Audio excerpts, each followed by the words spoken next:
마태복음 13장 24절로 30절 말씀입니다. 예수께서 그들 앞에 또 비유를 들어 이르시되 천국은 좋은 씨를 제밭에 뿌린 사람과 같으니 사람들이 잘 때에 그 원수가 와서 곡식 가운데 가라지를 덧뿌리고 갔더니 싹이 나고 결실할 때에 가라지도 보이거늘 집주인의 종들이 와서 말하되 주여 밭에 좋은 씨를 뿌리지 아니하였나이까? 그런데 가라지가 어디서 생겼나이까? 주인이 이르되 원수가 이렇게 하였구나. 종들이 말하되 그러면 우리가 가서 이것을 뽑기를 원하시나이까? 주인이 이르시되 가만두라. 가라지를 뽑다가 곡식까지 뽑을까 염려하노라. 둘 다 추수 때까지 함께 자라게 두라. 추수 때 내가 추수꾼들에게 말하기를 가라지는 먼저 거두어 불사르게 단을 묶고 곡식은 모아 내 곡간에 넣으라 하리라. 아멘. 자, 36절로 40절도 보겠습니다. 36절로 40절도 보겠습니다. 이에 예수께서 무리를 떠나사 집에 들어가시니 제자들이 나와 이르되 밭에 가라지의 비유를 우리에게 설명하여 주소서. 대답하여 이르시되 좋은 씨를 뿌리는 이는 인자요 밭은 세상이요 좋은 씨는 천국의 아들들이요 가라지는 악한 자의 아들들이요 가라지를 뿌린 원수는 마귀요 추수 때는 세상 끝이요 추수꾼은 천사들이니 그런즉 가라지를 거두어 불에 사르는 것 같이 세상 끝에도 그러하리라. 아멘. 알곡과 가라지 비유라는 제목입니다. 오늘 본문은 24절로 30절과 그리고 36절로 40절까지만 읽었는데 43절까지 함께 보도록 하는 것이 더 좋습니다. 그렇게 예수님께서 먼저 설명을 했고요. 먼저 비유를 얘기하시고 뒤에 제자들의 물음에 이 비유를 설명하시는 그러한 내용입니다. 알곡과 가라지, 이게 결실할 때가 되면 누구나 알 수 있죠. 그렇지만 평상시에는 쉽게 알기가 어렵습니다. 특히 이 고대 근동 이스라엘 쪽에서는 더욱더 그렇습니다. 어쨌든 이 예수님께서 천국에 대한 비유를 지금 하시면서 이렇게 밭의 가라지 비유를 설명해 달라고 하는 제자들에게 설명해 주고 있는 게 이제 뒤에서 해석하는 거고요. 앞에는 예수님께서 이 알곡과 가라지 비유에 대해서 말씀하셨습니다. 우리 먼저 36절부터 보십시다. 36절을 보겠습니다. 이에 예수께서 무리를 떠나서 집에 들어가시니 제자들이 나와 이르되 밭의 가라지 비유를 우리에게 설명하여 주소서라고 되어 있습니다. 첫 번째 우리가 생각할 것이 이겁니다. 밭의 가라지 비유를 설명해 달라고 하는 제자들의 모습입니다. 제자들이 예수님에게 이 밭의 비유에 대해서 정확하게 어떤 것인지를 좀 가르쳐 주십시오 라고 하는 질문을 하고 있는 것에 대해서 예수님께서 이제 37절부터 설명해 주고 있습니다. 그 36절에 보면 집에 들어가시니 라는 표현을 썼습니다. 예수님께서 무리를 떠나서 집에 들어가셨다라고 하는 데는 육체적으로 몸에 어떤 쉬기 위함도 있지만 그보다는 제자들과 더 많은 대화를 나누기 위함이고 또 제자들은 이 기회를 예수님이 집에 들어가는 것을 기회로 삼고 예수님과 더 많은 대화를 하고자 하는 그러한 모습을 볼 수 있습니다. 제자들은 자기들에게 주어진 기회를 100분 활용하고 있습니다. 그래서 예수님에게 질문하고 있는 것을 볼 수 있죠. 우리는 어떤 시간이나 어떤 여건들이 주어졌을 때 그것을 하나님과 나와의 관계를 형성하는데 사용해야 된다는 것을 이 제자들은 잘 보여주고 있습니다. 집에 들어왔으니까 예수님이 쉬실 때 우리도 쉬자라고 쉴 수도 있는데 이 제자들은 그렇게 하지 아니하고 예수님에게 자신들의 궁금함을 질문하고 있습니다. 하나님의 뜻을 알기를 원했고 하나님이 원하는 바가 무엇인지 그들은 알기를 원했습니다. 그러면서 제자들은 자신들의 무지함을 창피해하지 않았습니다. 36절에 집에 들어가시니 제자들이 나와 이르되 밭의 가라지의 비유를 우리에게 설명해 주십시오 라고 지금 간청하고 있는 겁니다. 어떻게 보면 제자들은 예수님을 따라다니면서 예수님이 지금 하시는 말씀을 어렴풋이는 이해할 수 있었을 겁니다. 그러나 더욱더 구체적으로 자세히 듣기를 원했던 겁니다. 예수님의 그 가르침에 이들은 바른 자세를 가지고 그것을 듣기를 원했고 자기들의 무지함을 지각하면서 그분 앞에 나아가서 진심으로 예수님의 가르침을 받기를 원했던 겁니다. 근데 많은 사람들은 그 예수님의 가르침보다는 나의 무지함이 더 커 보이니까 그분 앞에 나아가서 말씀을 여쭈지를 못하는 게 우리 보통의 사람들입니다. 아, 내가 이걸 예수님에게 물어보면 야, 그것도 모르냐? 라고 하는 말을 들을까봐 질문하기를 꺼려 하는데요. 우리는 예수님 앞에 제자들이 자신의 무지함을 내려놓고 질문한 것처럼 우리는 무언가 그리스도에 대한 또는 어떤 신앙적인 것에 대하여 알고 싶다면 언제든지 그것을 가르쳐 줄 수 있는 사람들 또는 하나님에게 물어보고 성경을 상고해보는 그런 우리들이 되어야 된다는 것을 여기서 제자들을 통해서 볼 수 있습니다. 이제 그게 두 번째, 예수 그리스도께서 비유를 설명해 주고 있습니다. 37절에 대답하여 이르시되 라고 말씀합니다. 대답하여 이르시되 하면서 이제 몇 가지를 들어서 설명을 해줍니다. 자세하게 설명을 해주는데 첫 번째, 좋은 씨를 뿌리는 사람은 바로 누구냐? 인자요라고 되어 있습니다. 37절에 좋은 씨를 뿌리는 이는 인자요. 첫 번째가 뭐냐면 좋은 씨를 뿌리는 사람이 나옵니다. 예수 그리스도는 이 밭의 주인이고 또한 추수할 때의 주인이기도 합니다. 그러면서 동시에 좋은 씨를 뿌리는 것은 바로 예수 그리스도라는 것을 볼 수 있습니다. 세상에 좋은 씨는 무엇이든지 다 예수 그리스도를 통해서 온다는 사실을 여기서 볼 수 있습니다. 좋은 목사들, 좋은 성도들, 선한 사람들, 선한 일들, 그 모든 것들을 누구를 통해서 오냐면 예수 그리스도라고 표현해주고 있는 겁니다. 여기서 인자야라고 예수님은 자신을 설명하고 있습니다. 그 말은 인자라고 하는 것은 사람의 아들이라는 뜻이거든요. 그러니까 우리 중에 하나와 같은 사람이다는 겁니다. 그러면서 동시에 중보자와 권세를 소유하신 분이심을 자기 스스로 나타내주고 있는 겁니다. 그래서 예수 그리스도는 인자로서 이 땅에 존재하는 사람의 모습이지만 그럼에도 불구하고 하나님과 우리의 관계를 연결해주는 중보자이면서 동시에 하나님의 신성의 권능을 소유한 그런 분으로서 자신을 소개하고 있습니다. 그분께서 행하시는 모든 일들이 선한 일들이며 그분께서 하시는 모든 역사가 선한 역사일 수밖에 없습니다. 그래서 좋은 씨는 오직 예수 그리스도를 통해서 우리에게 뿌려지고 있다라고 하는 것을 보여줍니다. 두 번째 예수님께서 가르쳐주는 것은 뭐냐면 밭은 세상이요 라고 말했습니다. 여기서 세상이요 라고 하는 것을 하나님의 백성들이 아닌 다른 어떤 그냥 일반적인 세상을 얘기하고 있는 게 아닙니다. 여기 뒤에 보면 천국의 좋은 씨는 천국의 아들들이라는 표현을 통해서 문장 전체를 보면 여기서 밭은 세상이다라고 할 때 이 세상은 여기서 말하는 세상은 온 세계에 흩어져 있는 그리고 하나의 민족에 어떤 한정되지 않는 그런 그리스도인들 그런 눈에 보이는 가시적인 교회를 가르쳐주고 있는 겁니다. 온전히 전 세계에 흩어져 있으면서 어느 한 민족에게 이스라엘 민족에게 한정되지 않는 전 세계 안에 있는 그리스도의 교회들을 가르쳐주고 있습니다. 그래서 이 세상은 바로 예수 그리스도의 밭이라고도 할 수 있습니다. 왜냐하면 예수 그리스도의 밭이라고 하는 것은 예수 그리스도가 이 밭을 소유하고 있기 때문이고요.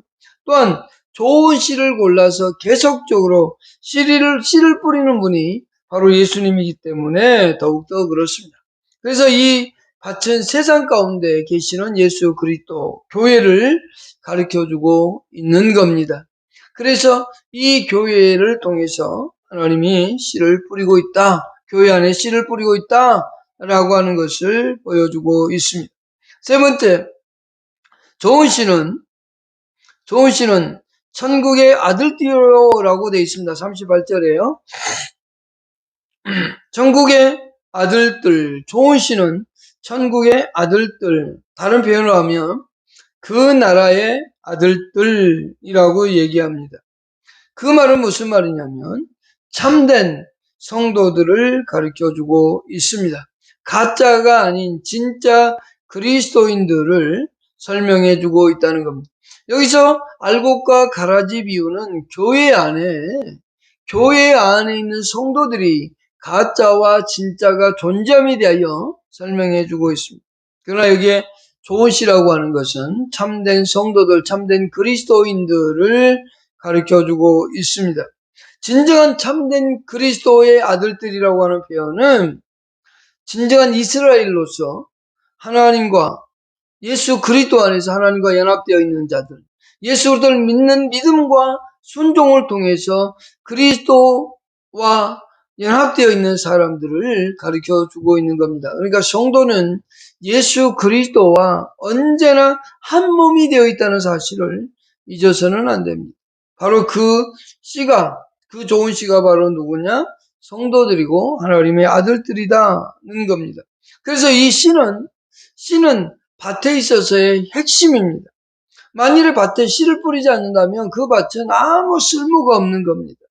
아무리 좋은 땅을 가지고 있어도 거기에 씨앗을 뿌리지 않고 아무것도 하지 않는다면 결국은 잡초가 날 것이고 결국은 쓸모가 없는 땅이 될 겁니다. 하지만 여기서 밭은 밭에 있어서 씨는 가장 핵심적이고 그 씨는 흩어져 있고 어느 한 곳에 이렇게 딱 모아놓은 게 아니라 흩어져 있고 또한 그 씨들을 뿌려놨을 때 언제든지 열매가 예상된다는 것이 이 좋은 씨를 통해서 알려주고 있는 겁니다. 교회 안에 참된 성도들에겐 언제나 좋은 열매가 예상되고 있고 또 그 씨가 교회 안에 가장 핵심은 예수 그리스도와 함께 성도들이 교회에 심며 그 씨들은 각자 다른 모양을 가지고 있지만 각자에게 하나님의 영광을 드러낼 수 있다는 사실을 가르쳐주고 있는 겁니다. 그러니까 우리는 다양한 모습으로 다양한 곳에서 다양하게 신앙생활을 하고 있지만 그들을 통해서 하나님은 언제나 열매를 기대하시고 영광을 바라신다는 겁니다. 그래서 교회 안에는 좋은 성도들, 참된 성도들이 있다는 사실을 잊어서는 안 됩니다. 그러나 또한 반대의 사람들도 있다라고 하는 사실을 잊어서는 안 됩니다. 37절에 38절 보십시다. 밭은 세상에 좋은 씨는 천국의 아들들이요 가라지는 악한 자의 아들들이요 라고 되어 있습니다. 여기서 가라지라고 하는 표현을 썼는데 죄인들의 성품을 지닌 외식하는 사람들 또는 모든 속된 것과 악이 가득한 사람들을 가리키는 겁니다.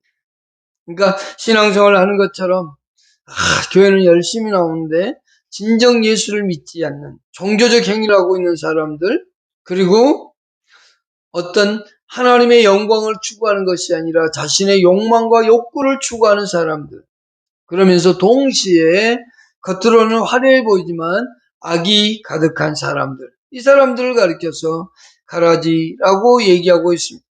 이 가라지는 결국은 마귀의 아들들을 가리키고 있습니다. 마귀 이름을 지니진 않았습니다.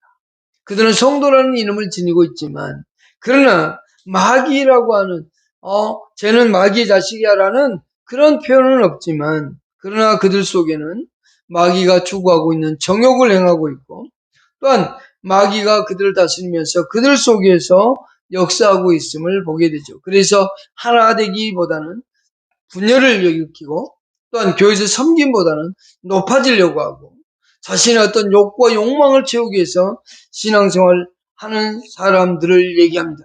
그 사람들이 교회 안에 존재한다는 사실을 잊어서는 안 됩니다. 이들은 절대로 선은 행하지 않습니다. 선을 따라 살려고 하지 않습니다. 오히려 해를 끼치고 다른 사람들이 무익하게 하고 유혹하고 박해하면서 살아가는 겁니다.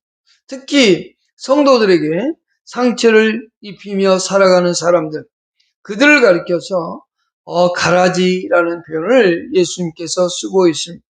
하나님께서는 이 세상에는 선과 악이 언제나 함께 모여서 공존하도록 만들어 놨음을 잊어서는 안 됩니다. 이 땅에 존재하는, 그리고 이 땅에 소속된 교회 안에는 언제나 알곡만 있는 게 아니라는 사실을 잊어서는 안 됩니다. 자기의 욕망, 자기의 욕심을 따라 사는 사람들, 그러면서 하나님을 대적하고 성도들을 괴롭게 하고 힘들게 하는 사람들, 그들이 곧 가라지와 같은 그런 사람들이다 라고 설명해 주고 있습니다. 자, 그 다음에 가라지를 뿌린 이 원수에 대해서 설명해 주고 있는 게 이제 25절로 한번 가보십시다. 25절로 가겠습니다. 사람들이 잘 때에 그 원수가 와서 곡식 가운데 가라지를 덧뿌리고 갔더니 라고 얘기하죠. 자, 가라지가 분명히 악한 자의 아들들이라고 말했고요. 39절로 다시 돌아가서 한번 보십시다. 가라지를 뿌리는 원수는 마귀요, 추수 때는 세상 것이요, 추수꾼은 천사들이니 라고 말하고 있는데, 가라지를 뿌리는 원수가 결국은 마귀라고 하는 사실을 우리에게 보여주고 있습니다. 언제나 악을 조성하기 위해서 부지런히 움직여 왔습니다. 마귀는. 그리고 사탄은 언제나 하나님의 영광을 드러내는 걸 싫어하고 사람들이 하나님의 뜻대로 살아가는 것을 싫어합니다. 언제나 예수 그리스도의 일을 저지하는 것이 이 마귀의 일이고 사탄의 역사입니다. 근데 언제 와서 뿌리고 가는가를 보십시다. 25절에 사람들이 잘 때에 원수가 가라지를 덧뿌렸다라고 되어 있습니다. 사람들이 잘 때 원수가 와서 가라지를 덧뿌렸다라는 겁니다. 악행을 막아야 될 관원들도 잠들었고요. 진리를 선포해야 될 목사들도 잠들어 있을 때, 그때 마귀는 언제나 기회를 노리고 모든 악함을 뿌린다라고 하는 거죠. 그래서 이 사탄의 역사는 언제나 약한 부분이 어디 있나를 살피고 또 살핍니다. 맹수들이 사냥을 할 때에 자기 자신을 아주 낮추고 그리고 어느 시점에 공격할지를 맞추고 있습니다. 그리고 살금살금 갑니다. 아주 빠르게 가지도 않습니다. 몸을 최대한 낮추고 그들이 보지 못하도록 기회를 보면서 그렇게 다가가고 있는 거죠. 사자도 그렇고요, 호랑이도 그렇고요, 다른 맹수들이 사냥을 할 때 다 그렇습니다. 이 마귀도 동일하게 그렇게 역사하고 있다라고 하는 겁니다. 그러면 이 씨앗을, 이 가라지를 누가 뿌리냐? 마귀가 뿌린다 그랬는데, 잠잘 때 뿌린다 그랬죠? 그리고 원수인 이 가라지가, 원수가 이 가라지를 뿌리는 겁니다. 곧 마귀가 하나님의 백성들 가운데, 선하고 착한 성도들 가운데 잘못되게 하도록 하기 위해서 계속 뿌려준다는 겁니다. 마귀는 지극히 큰 악행을 저지를 때에 최고의 노력을 경주하게 되고 그러면서 자신을 숨기는 최고의 지략을 펼치는 겁니다. 가라지를 뿌리러 올 때 그들은 그들 자신을 광명의 천사로 속이고 와서 그들을 돕는 것처럼 하면서 그들을 하나님의 곁에서 떠나가게 만들죠. 특히 이단들의 특징이 바로 그렇습니다. 이단들은 많은 걸 도와주는 것처럼 옵니다. 아주 어려울 때 도와주고 선하게 하고 봉사일을 하고 여러 가지로 돕지만 결국은 그들을 다 빼앗아 가버린다는 사실을 보게 되죠. 자, 그 26절 한번 보십시다. 가라지를 덧뿌리고 왔더니 싹이 나고 결실할 때에 가라지도 보인다는 겁니다. 싹이 나고 결실할 때 비로소 가라지가 보여지게 되는데요. 예수님께서는 당시 농사에 대해서 아주 잘 알고 계셨고 이 부분에 대해서 설명해 주고 있습니다. 가라지는 여기서 말하고 있는, 예수님이 말하고 있는 가라지는 밀과 아주 비슷하게 생겼습니다. 그래서 이 가라지를 가리켜서 독보리라고도 얘기를 하는데요. 독이 있는 보리라는 뜻입니다. 이 가라지는 밀밭에 이제 많이 자라게 되는데 함께 자랄 경우는 이삭이 올라오기 전까지는 누구도 쉽게 구분하기 어렵습니다.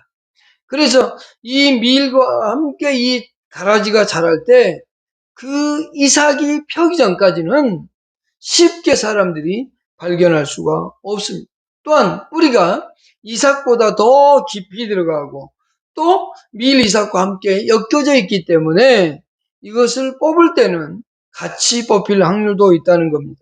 그러나 이제 거의 구분하기가 어렵기 때문에 언제 드러나냐면 추수할 때에 이것이 그때 가서야 이제 확연히 드러납니다. 가라지와 이 밀이 이제 구분이 되는데요. 근데 이 가라지의 씨앗은요, 독성이 있기 때문에 가루로 만들어서 독국물로 사용하기도 하는 겁니다. 그래서 이것이 교회 안에서 성도 같은데, 아주 성도 같은데, 저 사람이 잘못된 사람들이 있습니다. 제가 아는 어떤 선배교회에 전도를 갔더니 세 사람이 다 교회로 들어왔습니다. 그리고 한 3년쯤 지나서 그분들이 이렇게 말하더랍니다. 내가 이 교회 와봤는데 3년 동안 신앙생활을 해봐도 이 교회는 희망이 없었어요. 우리 갈라요. 우리는 신천지요. 라고 얘기를 했다고 그러죠. 이단이 들어와서 막 빼앗아 가려고 별별 노력을 해봐도 별 득이 없으니까 자기들 속을 다 드러내고 나아갔다는 그런 일화가 있습니다. 실화로 있었던 교회 선배가 해주었던 얘기입니다. 이와 같이 이 가라지와 참된 성도를 구분하기는 어렵습니다. 그러나 분명한 것은 언젠가는 드러나게 되어 있다는 겁니다. 그래서 그것이 언제 드러나느냐? 마지막 때에 드러나게 될 텐데요. 이때 종들이 나서가지고 이 가라지를 뽑을까요? 라고 했더니 주인이 아주 매우 지혜롭게 그것을 막았습니다. 하지 마라. 뽑지 말라고 얘기합니다. 왜요? 그것 뽑았다가 다른 알곡들까지도 다치기 때문에 그렇다라고 하는 겁니다. 분명한 것은 알곡과 가라지가 존재하고 또 그 가라지가 어떤 영향력을 행사할 수 있다는 것을 꼭 기억해야만 됩니다. 또한 이제 추수 때가 바로 이제 세상 끝날이라고 예수님께서 말씀해 주고 있습니다. 39절 보십시다. 가라지를 뿌리는 원수는 마귀요 추수 때는 세상 끝날이라고 말하고 있습니다. 이 세상은 반드시 끝이 온다라고 하는 겁니다. 추수 30절에도 둘 다 추수 때까지 함께 자라게 두라. 추수 때에 내가 추수꾼들에게 말하기를 가라지는 먼저 거두어 불사는 단으로 묶고 곡식은 모아 내 곡간에 넣으리라 이렇게 말씀하고 있는데요. 이 추수 때의 가라지와 알곡이 분명하게 구분된다는 사실을 말해주고 있습니다. 이 세상은 언젠간 끝이 납니다.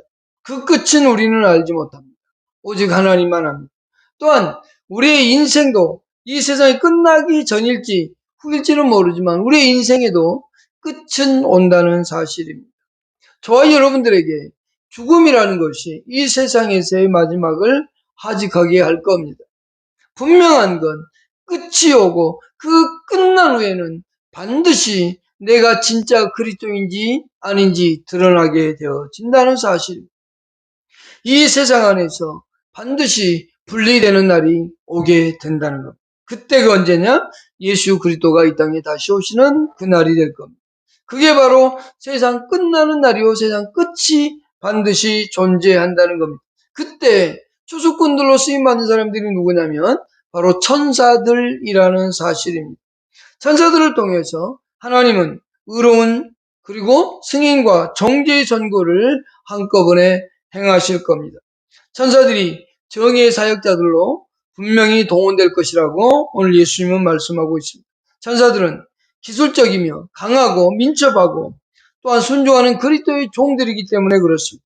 그러면서 동시에 악인들에게는 원수요 모든 성도들에게는 신실한 친구와 같은 분들이기 때문에 이분들을 통해서 마지막에 하나님께서 심판하신다고 예수께서 말씀해 주고 있습니다.